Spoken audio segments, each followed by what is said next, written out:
Ikaw ba seryoso ka talaga sa anak ko, ha? Opo. Sobra po. Sobra, ha? Sobra. Alam mo, yung anak kong kaya sa isa na yan, overprotected ako dyan, ha? Mahal na mahal ko yan, okay? Pati pamilya ko gusto kong proteksyonan, ha? Kaya ako kumuha nito. Sir, ganda po ng baril ninyo ah. Oo, maganda to. Galing to sa kumpare ko, Imported to, ha? Ang ganda niya, no? Mahirap po ba kumuha ng lisensya niya? Lisensya. Wala akong pakialam dyan sa lisensya na yan, ha? Wala akong paki dyan. Basta gagamitin ko to kung kinakailangan, ha? Naku po, delikado po yan. Baka matsyempohan po kayo, mahuli kayo. Pwede po kayo makulong. Kulong.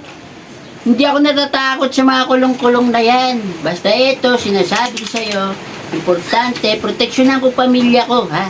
Kahit ano gagawin ko, kahit illegal pa yan, ha? Ikaw ba yan, ha? Kaya mo proteksyonan ang anak ko, ha? Sa tingin ko naman po, kaya ko. Tingin, ha? Anak, baka kung sino-sino pinapakilala mo. Ano ba trabaho mo, ha? Pulis po ko. Sa katunayan po niyan, itong mga huling araw, ang dami po namin nahuli mga illegal na baril. Lahat po, kinulong po namin. Nakalaboso lahat. Talaga?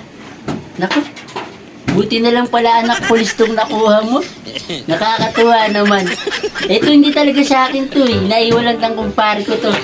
Buti na lang anak pulis yung nakuha mo. Sigurado protektado ka dyan anak. Saglit lang ha, iwan ko na kayo dyan. Magluluto lang ang pagkain nyo, ha? Saglit lang anak ha. Alis muna ako ha.